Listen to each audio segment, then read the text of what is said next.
Recevez nos salutations fraternelles en Christ. Nous vous croyons en bonne forme ce matin. Nous sommes là pour vous informer et vous donner des conseils par rapport à notre santé.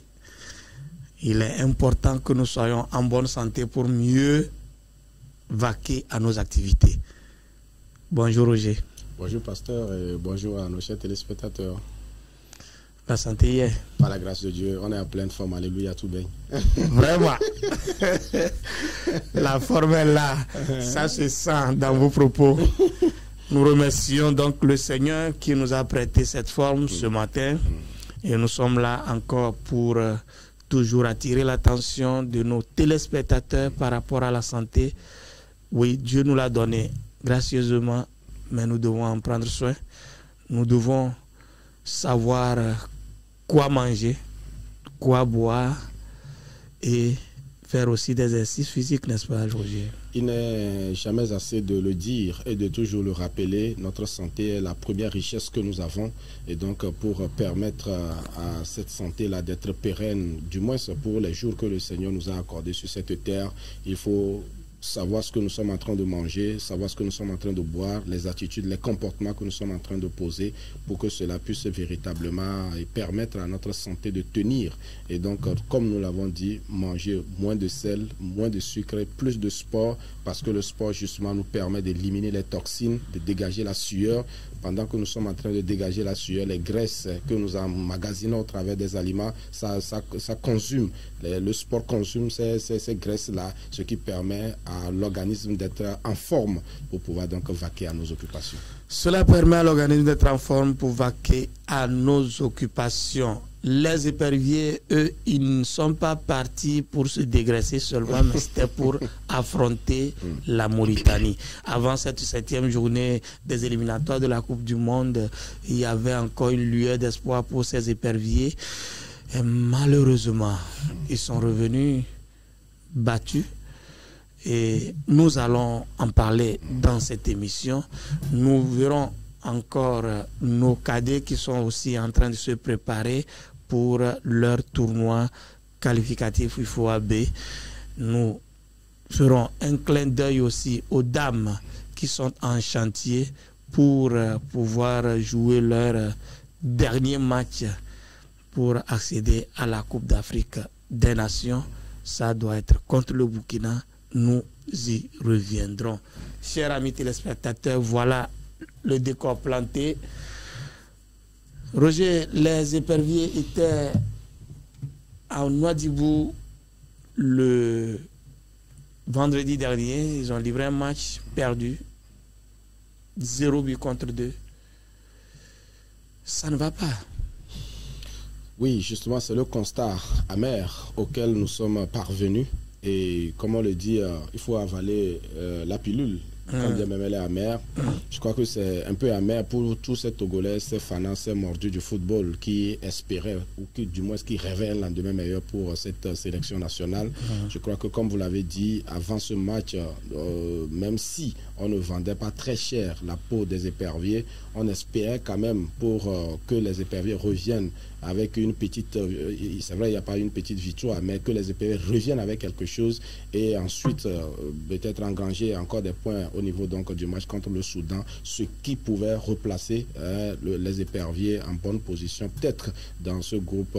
Dans ce groupe B où le Togo n'était pas très bien logé, puisque en tête il y avait le Congo, il y avait le Soudan, le Sénégal, tout ça là, mais qui n'était pas aussi trop loin par rapport aux points. Donc si les 6 points, de ces 2 journées-là contre la Mauritanie et contre le Soudan, le Togo les arrachait, ça pouvait permettre au Togo de se rapprocher davantage dans ce classement-là, mais fort malheureusement, et c'est le contraire qui a été constaté donc au coup de sifflet final où les éperviers ont laissé des plumes, on va dire tout simplement, à Nouadhibou. Vraiment. À Nouadhibou.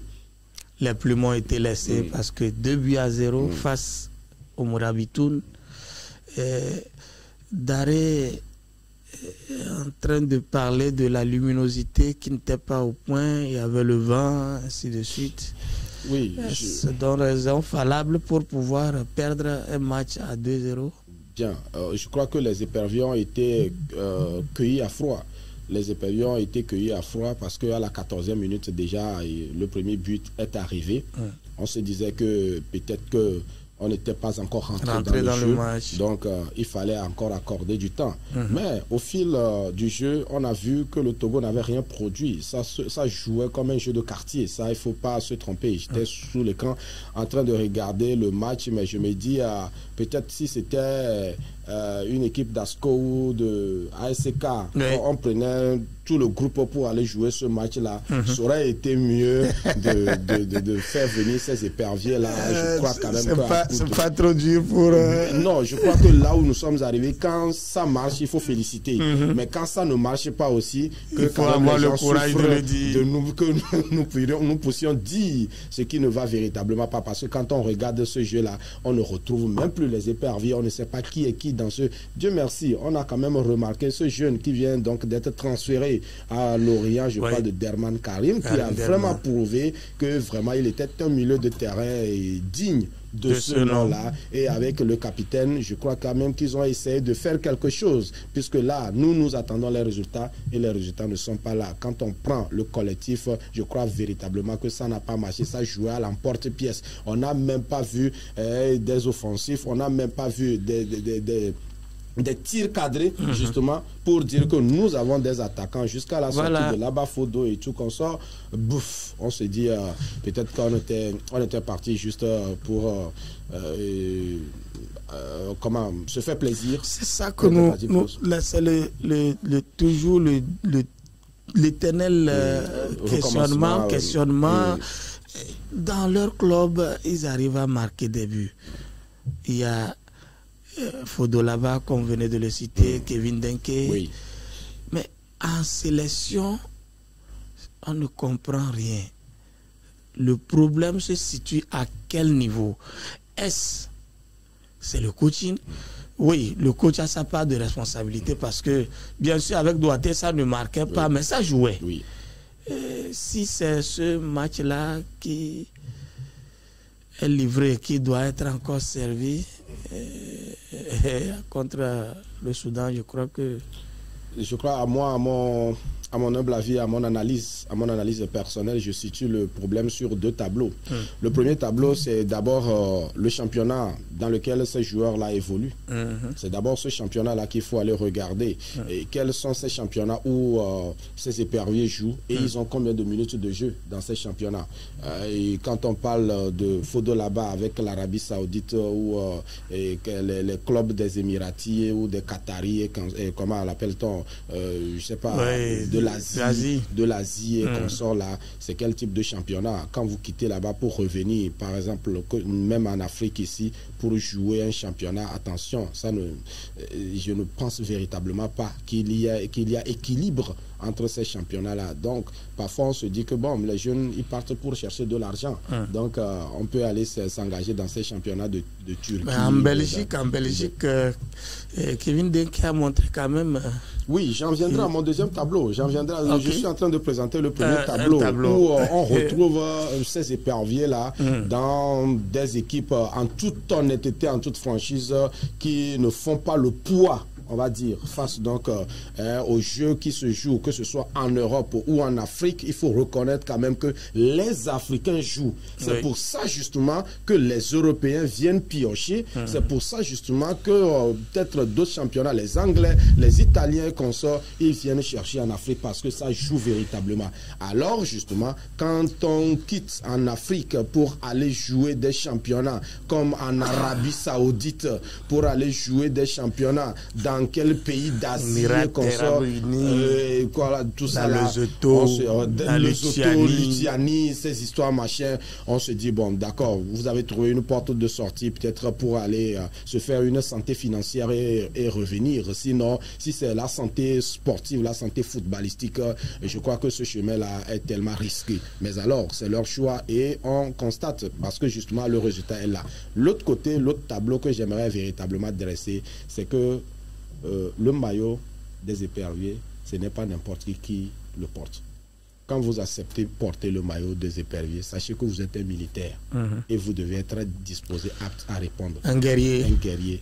un guerrier. C'est ça l'autre question. Les éperviers qui viennent de ces pays où au moins ils ont quand même la matière, où ils ont quand même le jeu dans les jambes, mais qui viennent, c'est comme si, bon, moi aussi je suis venu peut-être pour retrouver certains amis, venir connaître, pour d'autres même, on dirait qu'ils ne connaissent même pas le pays, oui. Donc ils sont venus en aventure, voilà. en tourisme, en découverte de leur pays. Après tout, prendre les primes, on prend un billet d'avion et puis bon, on repart. Parce que bon, si on ne me convoque pas, je perds quoi? Rien. Maintenant qu'on m'a convoqué, bon, je vais aller. Rappelez-vous, quand vous prenez certains joueurs qui ont évolué, qui ont grandi au pays, et à un moment donné, ils sont partis. À une semaine, à 2 semaines du match même, ils sont déjà là. Et dans chaque quartier, ça s'animait. Au moins, nous, on a eu la chance de côtoyer certains joueurs. Comment j'oublie le nom par ici au niveau du terrain RM où il avait sa maison, le joueur, le défenseur là, quand il revient comme ça dans le quartier, ça s'anime beaucoup. À Debayor, de l'autre côté d'Akassime ou de trucs là. Et c'est comme ça un peu partout, ces joueurs là, ils ont leur famille. Quand vous prenez les Djen Dakonam, les Nibombe Daré, tout ça là, quand vous revenez, vous avez une pression de la famille sur vous, vous avez la pression du pays sur vous. Voilà, les fans sont là, il y a cette pression. Partout, et vous savez que vous êtes venu défendre les couleurs d'une nation. Aujourd'hui, quand ces éperviers viennent là, où est-ce que vous les voyez? Où est-ce que vous les sentez? Ils viennent comme cela et bon, après, ils sont pressés même d'ailleurs de repartir. Oui, ils sont pressés de repartir. Ils sont pressés de repartir, franchement. Il n'y a véritablement pas d'engagement. Il n'y a véritablement pas d'engagement pour ces éperviers qui reviennent et qui savent que véritablement les amis m'attendent, la famille m'attend, la population m'attend et je dois les honorer. Voilà. Je crois véritablement que cela a manqué. Voilà, il reste pour cette fenêtre FIFA de septembre un dernier match qui se joue ce mardi à Kégué sur le coup de 16h. Quelle doit être véritablement la clé? Non, il n'y a plus de clé. Permettez, pasteur, il n'y a plus de clé pour ce jeu-là. Tout est maintenant question de tout est plaisir ou loisir des yeux. Hein, tout est question. Mais quand même, il faut cette victoire pour que le public puisse avoir. Je doute fort de cette victoire quand je regarde un peu le match du Soudan ou bien le jeu du Soudan au Chan. Au Chan. Oui. Signifions-le clairement, le Soudan, même la Mauritanie, ils n'ont pas de joueurs vedettes, ils n'ont pas de cadre international comme cela pour dire que c'est eux qui sont venus porter l'équipe. Alors, pour ces nations-là qui viennent fraîchement du Chan, où il y avait quand même une homogénéité, il y avait quand même une c'est des équipes qui sont difficiles à manier, difficiles à jouer. Justement, ils viennent d'ailleurs de sortir d'un jeu, et c'est les mêmes jeunes que vous allez retrouver sur le coup. Alors pour ils sont ensemble pendant longtemps. Pendant longtemps. Et alors pour nous, donc, qui allons... Vous avez évoqué un sujet peut-être que j'ai occulté dans mon développement. Lorsque, par exemple, Nibombe Daré évoque le sujet de terrain, évoque le sujet de vent, mais attendez, vos adversaires n'ont pas joué dans un autre monde. Ils ont joué aussi. Vous avez joué dans les mêmes conditions, dans les mêmes cadres. Et même, il y a les Sénégalais qui sont allés jouer également à Mandibou, ils ont gagné 1-0. Quand vous jouez 45 premières minutes, vous changez de camp avant de jouer le retour de la seconde partie. Est-ce que dans la seconde partie, le vent aussi a changé? Mais quand même, faut pas quand même amuser la galerie à un moment donné, mais il faut être conscient. Heureusement qu'il a dit qu'il est responsable. Il a reconnu. Il est responsable des convocations, donc il assume. Bon, je crois que fondamentalement, pour le deuxième match, il n'y aura pas grand-chose à dire. S'il gagne, bon vent. S'il ne gagne pas, personne n'en voudra aux éperviers parce qu'on sait que c'est déjà perdu. Notre espérance, c'est véritablement avoir les éperviers aller à la Coupe du Monde. Souvenez-vous, 2006 et 2026. Ça fait 20 ans, 2 décennies que le Togo a été absent. Alors, les fans, les supporters rêvaient encore de quelque chose. Mais malheureusement, ils vont devoir garder encore. Ils vont encore rester sous leur poste téléviseur pour regarder d'autres nations jouer à cette messe mondiale, à cette messe footballistique mondiale en 2026, qui est déjà à nos portes. Mais bon vent quand même aux éperviers. Non, le vent là, ça sera un vent de construction, ça sera un vent de reconstruction, on va dire. C'est une éternelle reconstruction, oui, un éternel recommencement parce que... En tant que journaliste sportif, nous allons faire toujours notre part. Notre rôle, c'est de parler.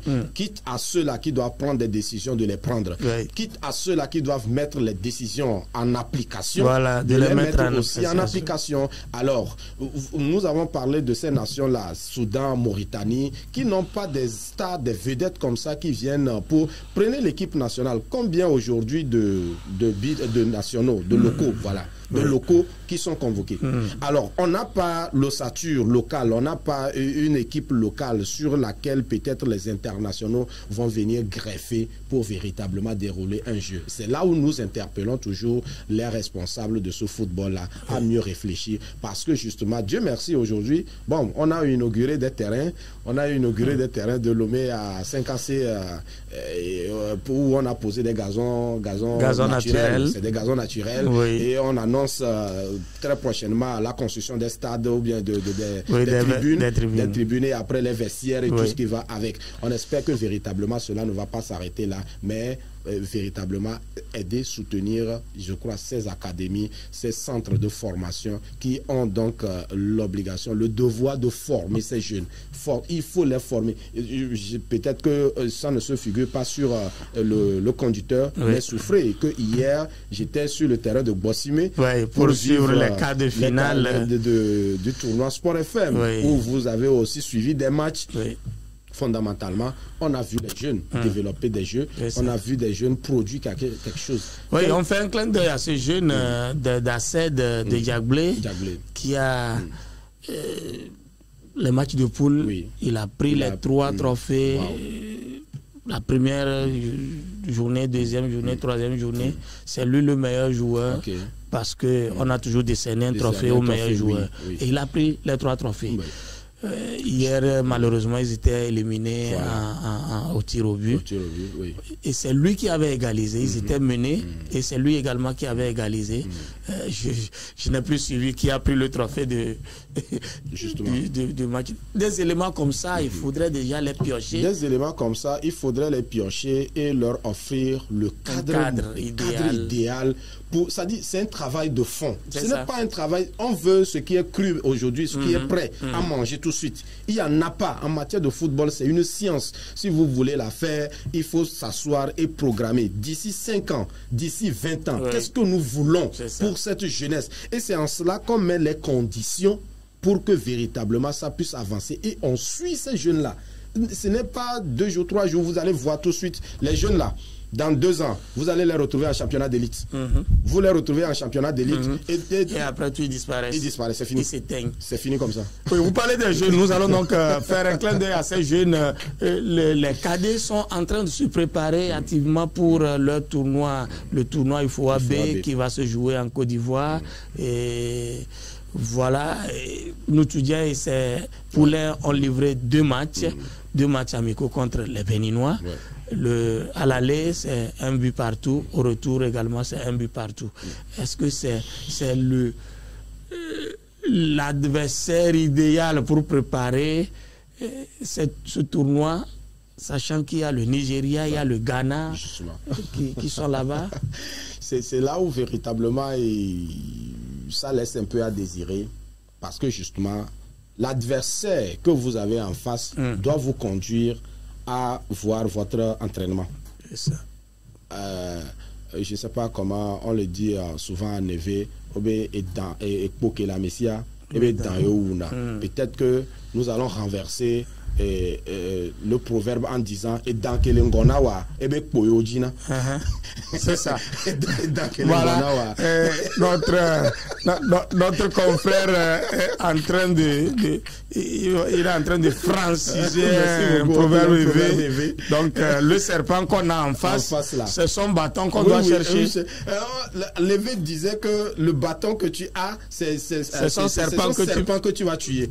Mais je crois fondamentalement qu'il faut revoir ce proverbe-là. Parce que le serpent qu'on a devant, c'est son bâton qu'on va chercher. Vraiment. Donc, vous avez un adversaire comme le Nigeria. Vous avez un adversaire comme le Ghana. Regardez ce que nos filles sont allées faire. Oui. Elles vous diront que c'est les moyens qu'on a eu, c'est avec ça qu'on est allé se défendre. C'est ça. Donc, comme on le dit souvent, la plus belle femme ne peut qu'offrir que ce qu'elle a. Alors, est-ce que nos responsables ont vraiment à cœur de relever ce défi-là, le défi du Nigeria, le défi du Ghana? Noutoudien, on le connaît, il a fait ses preuves. Ouais. Noutoudien a fait ses preuves.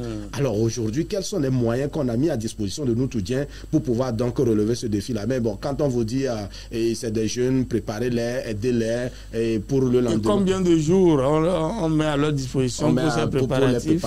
Alors là, on court. Alors que d'autres s'en vont au Maroc pour aller justement se préparer. Regardez, ces jeunes-là, est-ce qu'on ne peut pas les amener à l'étranger pour aller faire un stage, aller faire une semaine, jouer contre des nations à l'étranger qu'on sort? Mais quand on va prendre...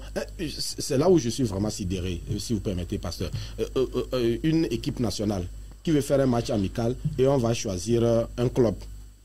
On va jouer avec un club. Le club, eux, ils sont ensemble tous les jours. Mais une équipe nationale, ça suppose qu'on a fait des détections, on a fait des sélections et ils sont venus se retrouver. Il y a la phase préparatoire où peut-être il faut travailler pour mettre l'équipe en jambe. Et maintenant, il y a la phase où il faut aller affronter. Il faut aller défier des équipes pour voir la forme de l'équipe. Malheureusement, on fait des choses de façon déséquilibrée et après on ira constater les résultats. On est là, on reviendra dans ce studio pour parler de l'aventure de Noutoudien. C'est un oiseau de mauvais augure ou comment?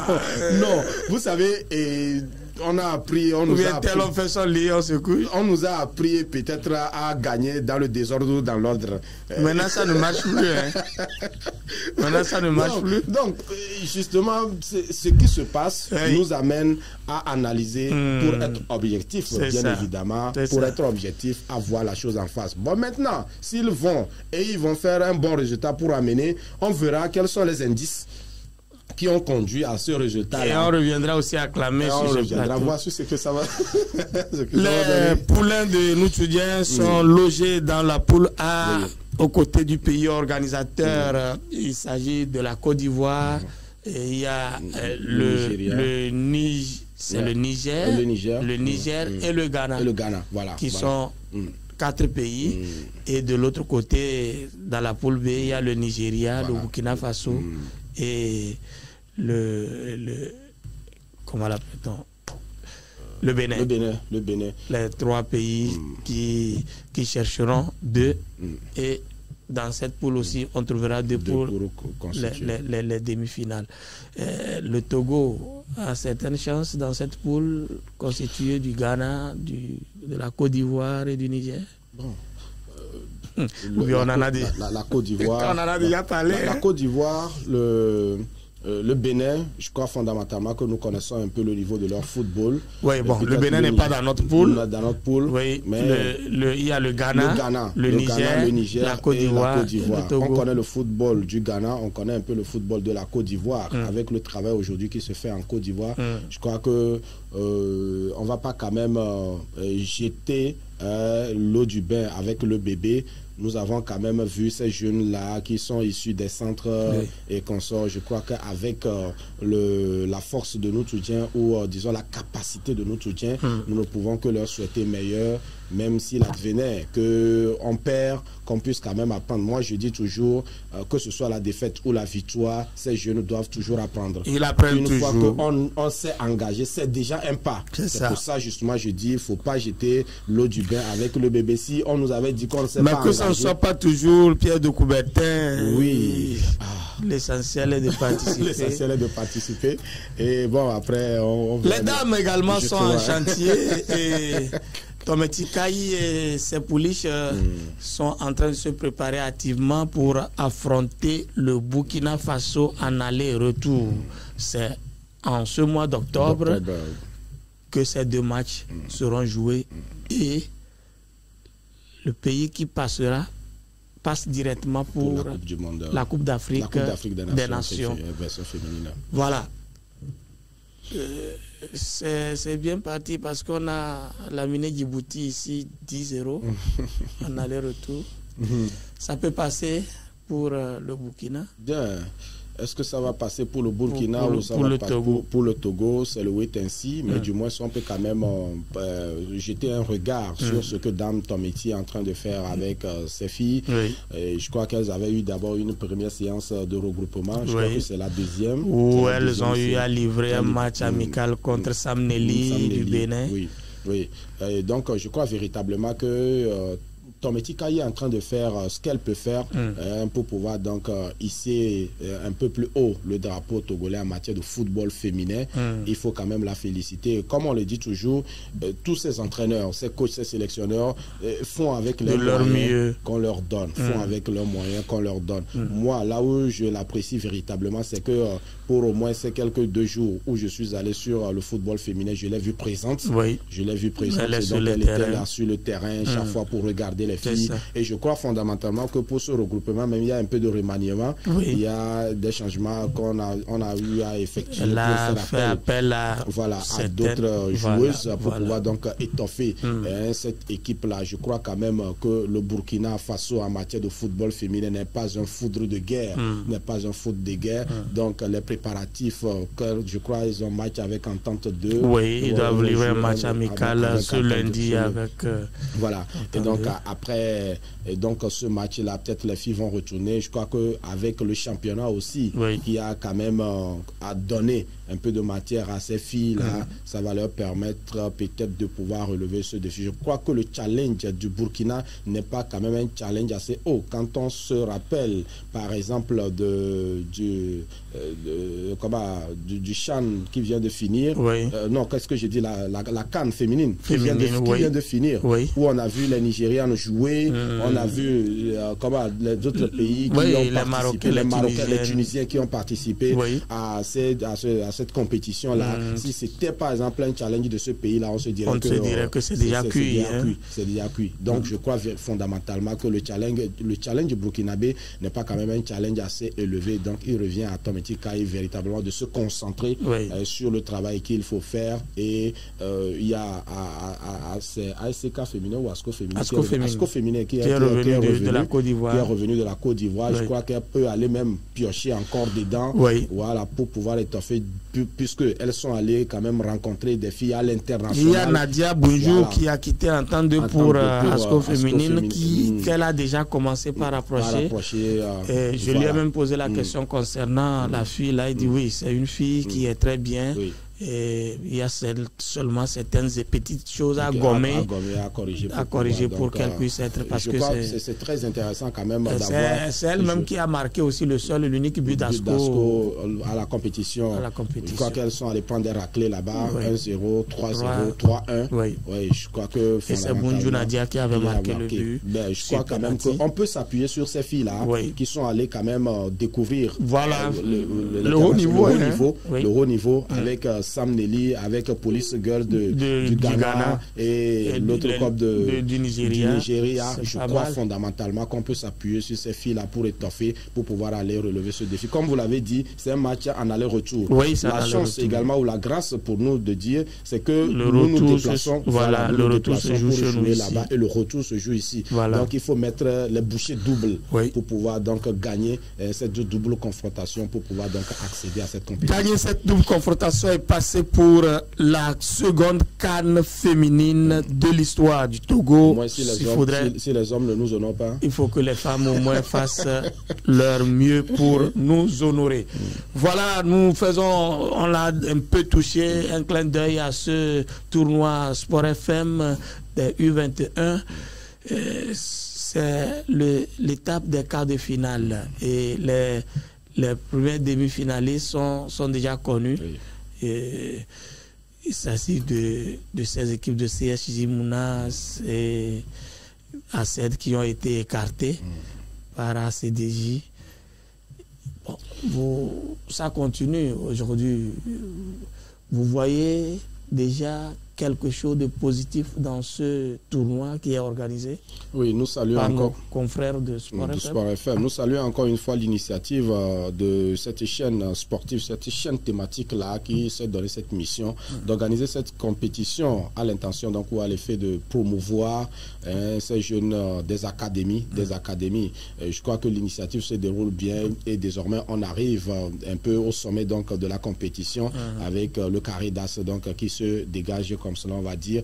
Hier par la grâce de Dieu, ou on va dire dimanche par la grâce de Dieu, nous avons suivi donc le match entre le club d'Adjaoulé, Mounas et ADJ. Ok, c'était le deuxième match. C'était le deuxième match que j'ai suivi de bout en bout. Je crois véritablement que j'ai vu des jeunes de Mounas vraiment engagés avec un dorsal 10. Je n'ai pas de c'est lui qui a pris le trophée, le trophée de meilleur joueur depuis qu'ils ont commencé même la compétition aussi avec leur match.